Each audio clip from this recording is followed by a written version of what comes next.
آپ دیکھیں گے کہ اور آؤٹ لیٹس میں بھی آئیں گی, آپ دیکھیں گے کہ کوئی اس طرح کی انونیمس خبر بھی آ سکتی ہے کہ اصل میں تو ایران بھی اعتماد نہیں کر رہا پاکستان پہ, because they don't want this to work. اگر آپ صرف کل پرسوں میں نیتن یاہو کا ایک انٹرویو میں دیکھ رہا تھا, اور بھائی نے باقاعدہ اس میں پاکستان کا ذکر کیا, کس تناظر میں ذکر کیا, میں آپ کو سنانا چاہوں گا, دیکھیے. But I'll tell you what happened. We have several countries that basically manipulated social media with bot farms, with fake addresses to break the American sympathy to Israel, to break the American-Israeli alliance because they think it's in their interests. And they do it in a clever way. You know, it's like you hear a text message. I'm a red-blooded Texan. I always supported Israel, but I can't stand what they're doing. I'm turning against Israel. And then you trace the address to some basement in Pakistan, you know. And that's something that has hurt us badly.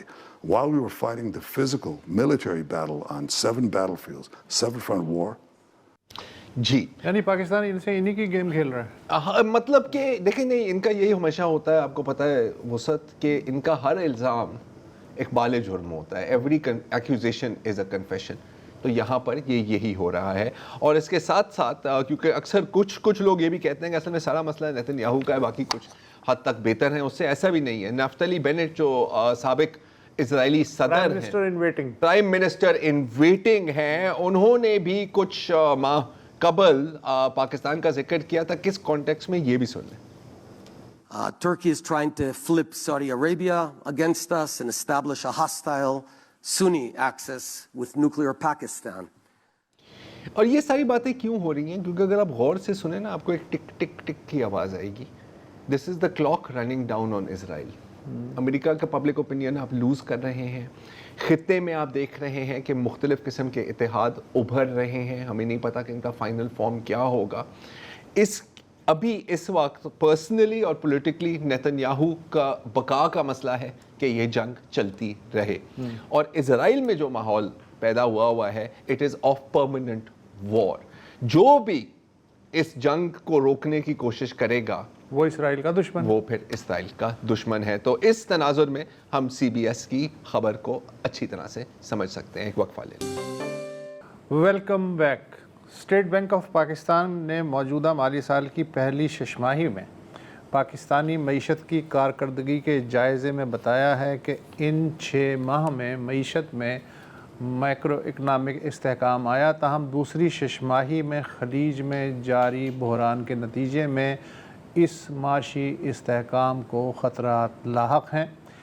Supply chain میں پیدا ہونے والے خلل سے افراط زر میں اضافے یعنی مہنگائی بڑھنے کا خدشہ ہے. بیرونی تجارت یعنی امپورٹ ایکسپورٹ اور بیرون ملک سے بھیجے جانے والے زر مبادلہ میں خلل پیدا ہو سکتا ہے. اس غیر یقینی کے سبب ملک کی مجموعی معاشی کارکردگی متاثر ہونے کا خدشہ ہے. ہمارے ساتھ ماہر اقتصادیات اور معیشت کے امور کے بارے میں سعودی عرب کے سابق مشیر ڈاکٹر اقدس افضل. جی, یہ جو رپورٹ کا میں نے ابھی خلاصہ پیش کیا, پتہ نہیں آپ کی نظر سے یہ تفصیل گزری یا نہیں, لیکن یہ جو سمٹمز بتائے گئے ہیں ان کے بارے میں ڈاکٹر صاحب آپ کیا کہتے ہیں؟ Thank you very much first of all for having me on the show. ابھی میں آپ کو بتا رہا تھا کہ بہت ہی ایک درینہ خواہش تھی آپ کے ساتھ بیٹھ کے بات کرنے کی. ویسے تو میں آن لائن بھی 2-3 دفعہ آیا ہوں آپ کے شو پہ. کچھ اور ہی مانگ لیتے سر. نہیں, میری تو خواہش. ٹھیک ہے. تو یہ جو رپورٹ آپ نے جس کا بارے میں بتایا, یہ میں نے دیکھی ہے. جی, بالکل اس میں صحیح کہا گیا ہے کہ اسٹیبلائزیشن آئی ہے, لیکن میں سمجھتا ہوں کہ this is only one side of the coin. کیونکہ دیکھیں, یہ جب بھی ہم ان مائکرو اکنامک انڈیکیٹرز کی بات کرتے ہیں, current account, fiscal deficits, forex reserve, so on and so forth, جو عام پاکستانی کی زندگی کے حالات ہیں, وہ نقطہ نگاہ, وہ پرسپیکٹیو, وہ الگ سڑک پہ چل رہے ہیں, وہ کہیں پہ آپ کے سامنے پیش نہیں کیا جاتا. تو میرا یہ کنٹینشن ہے خان صاحب کہ یہ جو سو کالڈ اسٹیبلائزیشن آئی ہے, this has come at a huge cost. اور وہ کاسٹ جو ہے وہ بیسکلی ادا کی ہے عام پاکستانی نے. اور میرا خیال ہے کہ اس رپورٹ سے بھی زیادہ ہمیں دیکھنے کی ضرورت ہے جو household integrated economic survey جنوری میں شائع ہوا, اور اس کے اندر کچھ ہوش ربا انکشافات ہیں تو میں وہ آپ سے شیئر کرنا چاہتا تھا کہ اگر آپ دیکھیں کہ پچھلے 6 سال میں، اور یہ مائنڈ یو یہ ایک ریپرزینٹیو سروے ہوتا ہے 30,000 ہاؤس ہولڈس کا، so it's very representative, nationwide ہوتا ہے، اور عام پاکستانی کو اس میں کیپچر کیا جاتا ہے. تو اس میں پتہ یہ چلتا ہے کہ پچھلے 6 سال میں پاکستان کی جو ایوریج ہاؤس ہولڈ ہے اس کی انکم 97% اوپر چلی گئی ہے. ٹھیک ہے، بڑا اچھا لگ رہا ہے. ہاں، لیکن ساتھ ہی ساتھ ایکسپینڈیچر 113% اوپر چلے گئے ہیں. تو مطلب 20% ڈاؤن ہے آپ. تو اگر آپ ان کی ریئل انکم دیکھیں کہ وہ کتنی بڑی، وہ ایکچولی بڑی ہی نہیں. ریئل انکم ہوتی ہے جب آپ اس میں سے انفلیشن نکال دیتے ہیں. تو 6 سال پہلے جو ہاؤس ہولڈ 24,500 روپے بنا رہا تھا وہ اب 18,000 روپے بنا رہا ہے. تو اوور آل کوئی 23-24% عام پاکستانیوں کی لیونگ سٹینڈرڈس کے اندر کمی آ گئی ہے. اور اس کا جو ایویڈنس ہے وہ بھی پیش کیا گیا ہے HIES کے اندر. فار ایگزامپل جہاں فوڈ انٹیک کی بات ہے پر پرسن یا پر کیپٹا جس کو کہتے ہیں، آپ کی فوڈ کنزمپشن ہر چیز میں کم ہو گئی ہے پچھلے 6 سال میں. ویٹ ہو، ایگز ہوں، ویجیٹیبلز ہوں، اور اسپیشلی فروٹ. تو لٹرلی پیٹ کاٹا جا رہا ہے. تو یہ جو اسٹیبلائزیشن ہے یہ پیٹ کاٹ کر عام پاکستانی نے پچھلے 6 سال میں یا 4 سال میں یہ دی گئی ہے. تو جیسے میں نے کہا نا کہ this has come at a great cost to the average Pakistani. اور پہلے لوگ 6 سال پہلے 4% اپنا بجٹ جو ہے ایجوکیشن پہ لگاتے تھے، وہ کم ہو کے 2.5% پہ ہو گیا. تو پھر وہ جو آؤٹ آف اسکول چلڈرن ہیں، دوز 25 ملین چلڈرن، ان کو پھر ہم بھول جائیں. مطلب کہ نہ جسم کو غذا مل رہی ہے نہ دماغ کو. نہ اس میں پھر جو نیوٹریشن نہیں لے پا رہے ہیں، تو پھر سٹنٹنگ کے مسائل، پھر اس کے knock on effects on your health care system. اچھا، یہ تو رہا کہ اصل حالات آن دا گراؤنڈ کیا ہیں اس اسٹیبلائزیشن کے پیچھے. اور یہ حکومت بھی مانتی ہے. اور یہ آفیشیل اسٹیٹسٹکس ہیں، دیز آر آفیشیل اسٹیٹسٹکس. اور پھر آپ یہ دیکھیں کہ اس کا ایویڈنس اور بھی آپ کے پاس موجود ہے. پچھلے 4 سال میں انرجی پرائسز ڈبل ہو گئی ہیں. جی، جہاں تک جاب کریشن کا تعلق ہے، تقریباً 2 کروڑ پاکستانیوں کے پاس اس وقت جاب نہیں ہے. These are official number. جی بالکل. جس میں 70 لاکھ جوان لوگ ہیں، ینگ پیپل. اور اب اگر پاورٹی کی بات کریں تو آفیشیل ایسٹیمیٹس 29% ہیں. لیکن اگر اس کو ذرا سا آپ بہتر طریقے سے میجر کریں، یعنی کہ فوڈ کیلری ایکویولنٹ کے طور پہ، تو یہ نمبر شوٹ اپ کر کے 44-45% پہ. میں تو آدھا ملک. تو کہنے کا مقصد یہ ہے کہ یہ جو اسٹیبلٹی کا کہا جا رہا ہے، جو کہ اسٹیبلٹی ہے، میں مان لیتا ہوں کہ اسٹیبلٹی ہے، بٹ اس کی جو کاسٹ ہے نا جناب، وہ ہے instability in the lives of the average Pakistani. اچھا ڈاکٹر صاحب، اچھا ایک تو کہ ابھی اس کے اندر ہم نے ایران پر جو جنگ مسلط کی گئی ہے اس کو ہم نے فیکٹر ان نہیں کیا. ایگزیکٹلی. ابھی تو ہم نے وہ ابھی آ رہی ہے. ہم تو پچھلے 6 سال کی بات یہ پچھلے 6 سال کی بات. اور اس رپورٹ میں آلریڈی کہا جا رہا ہے، آپ دیکھیں کہ انفلیشن جو تھی وہ بہت کم تھی، اب وہ شوٹ اپ کر کے 11% پہ چلی گئی ہے. اور جو سینسٹیو پرائس انڈیکس ہے جو کہ ویکلی ہم میجر کرتے ہیں، وہ اٹس اپورڈز آف 15%. تو یہ ایک بہت ہی سیریس سچویشن ہے پاکستان کے لوگوں کے لیے. اور جس طریقے سے بھی اسٹیبلائزیشن کو ہم نے ریچ کیا، it is not working for the average Pakistani. اچھا، could it ever work؟ اب میں سوال آپ سے پوچھنا چاہ رہا ہوں، بیکاز اکثر جب بھی اس طرح کی بات ہوتی ہے تو کچھ لوگ کہتے ہیں کہ یار اب تنقید تو کر لیتے ہو، رائٹ، لیکن اور کیا کیا جا سکتا تھا. تو میں آپ سے یہ سوال پوچھنا چاہ رہا ہوں، صرف یہ نہیں کہ کیا جا سکتا ہے، کیا کچھ کرنا ممکن بھی ہے. کیونکہ آخرکار دیکھیں، مجھے یاد ہے کچھ سال پہلے ہم یہی بیٹھ کر اب سب بڑی سیریسلی بات کر رہے تھے ڈیفالٹ کی. ہم بات کر رہے تھے سری لنکا کی سچویشن کی اور کئی اور ممالک کی، اور آپ نے دیکھا ہے وہاں پر کیا ہوا ہے. Was there any other choice? دیکھیں زرار صاحب، جہاں تک ڈیفالٹ بچانے کا تعلق ہے، آئی تھنک اس میں ڈیفینیٹلی گورنمنٹ نے یا پالیسی میکرز نے اچھا کام کیا، اس کو بچایا گیا ہے. لیکن اس کے بعد کیا کیا گیا؟ ابھی اس بات کو بھی 3 سال ہو چلے ہیں. تو یہ جس طرح کی ہم اکنامک پالیسیز لے کر چل رہے ہیں، جس میں ہم فسکل ڈیفیسٹ کم کرنے کی کوشش کر رہے ہیں، کہیں پہ ہم پرائمری فسکل سرپلس بڑھانے کی کوشش کر رہے ہیں، یہ عام لوگوں کے لیے کام نہیں کر رہا. تو ہمیں یہ جو پالیسیز ہیں، یہ جو ہمیں کہا جا رہا ہے کہ ہم ان کو چلائیں، اسٹیبلائزیشن پالیسیز، یہ اچھی پالیسیز نہیں ہیں، کیونکہ یہ اسٹیبلٹی بھی انسٹیبل تھی. آپ نے دیکھا کہ ایک جھٹکا آیا ہے ابھی، اور کچھ لوگ یہ جو مڈل ایسٹ کا کانفلکٹ ہے، اور اس پہ لوگ سم پیپل آر آرگیوئنگ کہ the economy is at the verge of folding like a house of cards. تو یہ اسٹیبلٹی جو ہے نہ یہ لوگوں کے لیے یہ کام کر رہی ہے اور نہ ہی اس کے اندر ریزیلینس ہے. تو ہمیں جو ہے نا پالیسیز کو یکسر تبدیل کرنے کی ضرورت ہے. اچھا نہیں تبدیل کرنے کی تو ضرورت ہے, لیکن کس چیز میں, مطلب واٹ وڈ, اگر آپ سے میں پوچھوں فرض کریں کہ آپ مجھے بتائیں, میں مانتا ہوں کہ یار شاید 5-6 منٹ میں یہ بات کرنا تھوڑی مشکل ہے اور ڈیٹیل میں ہم نہیں جا سکتے کہ کیا مطلب 1 2 3 اس کا کیا ہوگا. آئی مین جیسے کہ ٹھیک ہے اسٹیبلٹی ایک بہت بھاری قیمت ہم نے ادا کی ہے اور ادا کر رہے ہیں اسٹیبلٹی کی, عوام ہی ادا کر رہی ہے. کوئی متبادل طریقہ, متبادل پالیسی ہے جو اس کو امپلیمنٹ کیا جا سکے؟ میرا خیال میں سب سے پہلی چیز ہے انسٹیٹیوشنل ریکیلیبریشن. میننگ ٹو سے مطلب یہ ایک مشکل لفظ ہے کہ جہاں آپ کے پاس ایک فائنانس منسٹر ہے, آپ کے پاس ایک اکنامک ڈیولپمنٹ کا منسٹر بھی ہونا چاہیے جس کے پاس یہ مینڈیٹ ہو یا اس کا KPIs میں شامل ہو جاب گروتھ, جس میں شامل ہو کہ لوگوں کی کوالٹی آف لائف میں کیا امپروومنٹ آ رہا ہے, اور جس کے مینڈیٹ میں شامل ہو کہ پاورٹی کتنی کم ہو رہی ہے. ابھی آپ فسکل ڈیفیسٹ کم کر رہے ہیں, کرنٹ اکاؤنٹ ڈیفیسٹ کم کر رہے ہیں, فورسٹ بڑھا رہے ہیں, بٹ ان 3 چیزوں کے لیے جو کہ عام لوگوں کو جس کا فرق پڑتا ہے, who is responsible and accountable for those things. تو پہلی چیز تو یہ کرنے کی ضرورت ہے کہ آپ کے پاس ایک اکاؤنٹیبلٹی ہو سسٹم کے اندر. آئی تھنک دوسری چیز جو کرنے کی ضرورت ہے, ہمیں اسٹیبلائزیشن سے آگے نکلنا ہے, ہمیں گروتھ کی طرف جانا ہے, اور صرف گروتھ تھرو ایکسپینشن نہیں لے کر آنی, ہمیں گروتھ تھرو ٹرانسفارمیشن لے کر آنی ہے. یعنی کہ ہم ہائی ویلیو ایڈڈ ایکسپورٹس بنائیں, ہم انڈسٹریل پالیسی لے کر کے آئیں, اور ایگری سیکٹر کے اندر بھی ہم یہ جو ہے ویلیو ایڈڈ یا پروسیسڈ یہ باتیں تو مطلب ہم دہائیوں سے سن رہے ہیں, دہائیوں سے سن رہے ہیں. ایک ہمیں وقفہ لینا ہے یہاں پہ ڈاکٹر صاحب, اور پھر دیکھیں گے کو مطلب عملی شکل میں کیسے لایا جائے. ہاں, ایک بریک. اسٹیٹ بینک کی رپورٹ اور یہ جو ہمارے ارد گرد رائتا پھیلا ہوا ہے خلیج کے بحران کا, اس میں سے پاکستان جو ہے اس کے پاس کیا کیا وے آؤٹ ہیں, اس پہ ہم بات کر رہے ہیں ڈاکٹر اقدس افضل صاحب سے.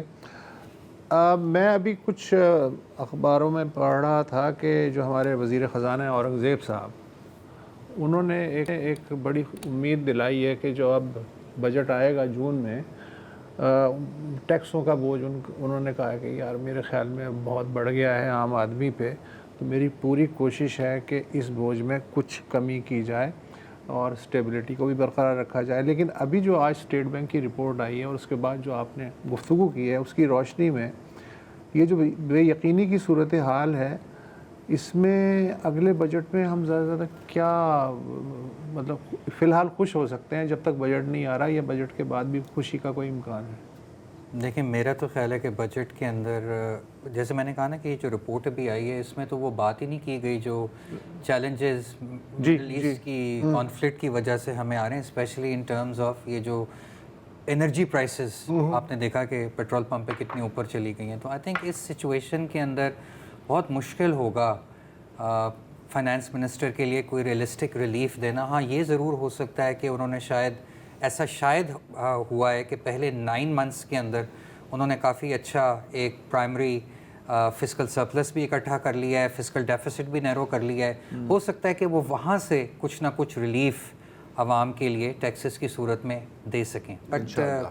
بٹ میرا خیال ہے کہ یہ شاید اتنا انف نہ ہو, کیونکہ میں نے جس طرح سے آپ کو بتایا ہے کہ جس قسم کی کاسٹ پے کی ہے عام پاکستانی نے, یہ تو ایک بہت ہی کم اماؤنٹ ہوگا. اینڈ ابھی تو the worst is yet to come نا. I mean I'm sorry میں الارمسٹ نہیں ہونا چاہ رہا, لیکن ابھی میں دیکھ رہا تھا کہ روس فرض کریں رائٹ, بہت بڑا ملک ہے, ان کا تیل بھی کافی بکا ہے پچھلے 2 مہینے میں, روزانہ $500 ملین پیٹ رہا ہے وہ. اچھا اس کے باوجود پہلے ان کی جو گروتھ ریٹ تھی انہوں نے کہا تھا کہ تقریباً 1.5% پر ہم گروتھ کریں گے, اب وہ 0.4% پر آ روس 0.4%. بھارت کی ہم بات کریں, بہت بڑا ملک ہے, بہت بڑی معیشت ہے, ہم سب مانتے ہیں. تو ابھی بھارت کے وزیر اعظم نریندر مودی نے کیا بات کی ہے کہ سر آپ لوگ سونا نہ اتنا خریدیں, آپ پیٹرول کم استعمال کریں, کفایت شاری کریں, آپ بیرون ملک اگر آپ نے ٹریول کرنا ہے تو پلیز اس سے آپ گریز کریں, اور بھی ورک فرام ہوم کریں. بالکل اگین وہی فیول سیونگ میں. تو اس طرح کی باتیں ہو رہی ہیں. یہاں پر بھی وہ وزیر اعظم شہباز شریف نے کہا ہے کہ یہ جو آسٹیریٹی کا نظام ہے اس کو ہم نے شاید مڈ جون تک کیا ہے. اور یہ ہم بات کر رہے ہیں آج کی اور ابھی کی. ابھی ڈونلڈ ٹرمپ صاحب جا رہے ہیں چین اور وہ جا رہے ہیں خالی ہاتھ اور وہ واپس بھی خالی ہاتھ آئیں گے. ابھی تو کوئی دور سے امکان نہیں لگ رہا کہ یہ معاملہ ریزالو ہونے والا ہے. میرا تو خیال ہے کہ یہ شاید نیو نارمل بن گئی ہے. اس صورتحال یہ صورتحال ڈاکٹر صاحب اگر فرض کریں جولائی تک چلے اسی طرح, کیا سچویشن نظر آتی ہے؟ سچویشن بڑی بھیانک, خطرناک اور کیا کہنا چاہیے تشویش طلب نظر آ رہی ہے, کیونکہ یہ جو پاس تھرو آ رہا ہے پرائسز کا, اینڈ مائنڈ یو اس میں ہماری گورنمنٹ کے پاس کوئی چوائس نہیں ہے. یہ ایک اور مسئلہ ہے نا, کیا کرو گے؟ کوئی چوائس نہیں, کیونکہ ایسا ایک پچھلی گورنمنٹ نے کوشش کی تھی یہ پاس تھرو روکنے کی, اور باقی the rest is history. The fuel subsidy وہ آپ کو یاد ہے فالٹ کی برنٹ پہ ہم آ گئے تھے, وہ تو جگیلر وین کاٹ دی تھی, خون نکل ہی رہا تھا. وہ ان کے پاس چوائس نہیں ہے, they have to pass through the prices at the petrol pump. تو آنے والے دنوں میں اگر یہ چلتا رہا تو یہ انفلیشن پھر سے آپ کی 20% کے اوپر چلی جائے گی. 11% پہ تو آلریڈی پہنچی, پر اس کے ساتھ ساتھ آپ کا پالیسی ریٹ یعنی جو انٹرسٹ ریٹ ہے وہ بھی ساتھ ساتھ اوپر جائے گا. تو اس میں پھر آپ دیکھ سکتے ہیں کہ ایسی سچویشن میں انرجی کی پرائسز بھی ڈی ویلیویشن بھی ہو سکتی ہے. نہیں, میرا خیال ہے کہ اس کا اتنا چانس نہیں ہے. لیکن انٹرسٹ ریٹ تو اوپر جائے گا. وہ یہ انٹرسٹ ریٹ تو آبویسلی جیسے جیسے آپ کی انفلیشن بڑھے گی اس کو تھوڑا سا اسٹیلائز کرنے کے لیے یا ماپ اپ کرنے کے لیے آپ کا پالیسی ریٹ بھی اوپر جائے گا, اور اس سے پھر سے آپ کی اکنامک گروتھ کا پہیہ, بیوپار کا, کاروبار کا پہیہ پھر سے منجمد ہونے کا خطرہ ہے.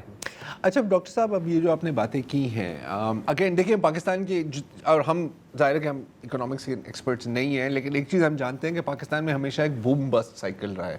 اور جب ہم گروتھ کی بات کرتے ہیں یوزولی ایک کنزیومر ڈریون گروتھ ہوتی ہے کہ مال خریدا, اچھا مال بھی آتا ہے باہر سے, تو جب کنزیومرزم اور گروتھ ہوتی ہے اور ہم کہتے ہیں یہ دیکھیں 4% GDP بڑھی ہے, تو وہ اصل میں تو آپ کے فارن ایکسچینج ریزروز کو چوز کے بڑھ رہی ہے نا, I mean بڑے آسان الفاظ میں. یہ جو سائیکل توڑنی ہے, تو جیسے آپ نے ابھی ذکر کیا ویلیو ایڈڈ ایکسپورٹس, ایگری میں ہزار اور چیزیں, آپ کے پاس کوئی پلان ہے اس کا؟ آپ نے حکومت سے پیش کیا ہے, انہوں نے آپ سے مانگا ہے؟ جی, میرے ذہن کے اندر بہت سے آئیڈیاز ہیں, ہاں, اور میں پلان بھی بنا سکتا ہوں, لیکن مجھے ابھی تک کسی نے اپروچ نہیں. کسی نے اپروچ کرنا ہوگا آپ کو, پلیز اپروچ کر دیں. آپ دونوں کو میں اپنا ہم یہی بات ریپرزینٹیٹیو ڈکلیئر کر رہا ہوں. جی, لیکن جس کے پاس پہلی پلان ہے, ہماری آدھی ساری آپ کی ہیں یہ بات نہیں, لیکن جس کے پاس پلان ہے اور ٹھوس پلان ہے اسے کیوں اپروچ کریں گے؟ وہ نہیں کر بھی سکتے ہیں, ان کے پاس ان کے پاس نہیں ہے نا. نہیں تو پھر بھی ہے, کسی کے پاس تو ہو. دیکھیں پلانس تو کافی بنے ہیں, ابھی آپ کو یاد ہوگا کہ ایک ہوم گرون پلان بنا تھا, پھر اڑان ہے, اور یس یہ بھی بنا تھا. ان کا کیا ہوا؟ اڑتا پاکستان. میرا خیال ہے کہ جو ایکسٹرنل انوائرمنٹ ہے وہ اتنی جلدی چینج ہو رہی ہے کہ یہ ساری کے سارے جو پلانز ہیں they become obsolete the moment they are published. تو میرا خیال ہے کہ اس میں تھوڑا سا ہمیں جو ہے نا we should be ahead of the curve. ہمیں فوکاسٹ کرنے کی ضرورت ہے کہ دنیا کے جو اکنامک حالات ہیں وہ کس طرف جا رہے ہیں, اور ان کے مطابق ہماری پالیسیز ڈائنامک ہونی چاہیے.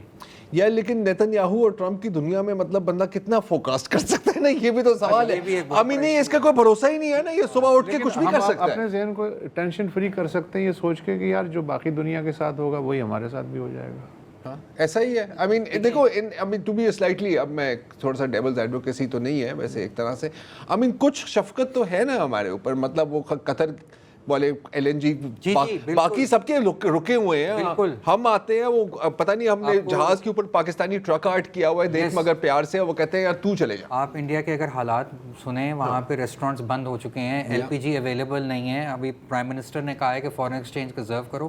تو پاکستان اس مقابلے میں مطلب یہاں پہ اویلیبل ہیں چیزیں, بٹ وہ پرائس آپ افورڈ نہیں کر سکتے. ایگزیکٹلی. چلے ڈاکٹر صاحب, thank you very very much. اور پلیز اگر کوئی صاحب اقتدار سن رہا ہے, مشکل ہے لیکن ڈاکٹر صاحب کے پاس پلانس ہیں, سن لیں. اگر نہیں سمجھ میں آئے تو صحیح ہے, لیکن کم از کم سن تو لیں. Any way let's take a break. Welcome back. اچھا, انسانی تاریخ میں اکثر ایسا وقت آتا ہے جب آپ کو یقین ہو جاتا ہے کہ دنیا اب ہمیشہ کے لیے بدل گئی ہے. جیسے کہ جب پہلی بار رائٹ برادرز نے اپنے ہی ہاتھوں سے بنائے ہوئے ہوائی جہاز میں پرواز کی, جیسے یہ آپ دیکھ رہے ہیں اسکرین پر, یا پھر جب پہلی بار جوہری ہتھیار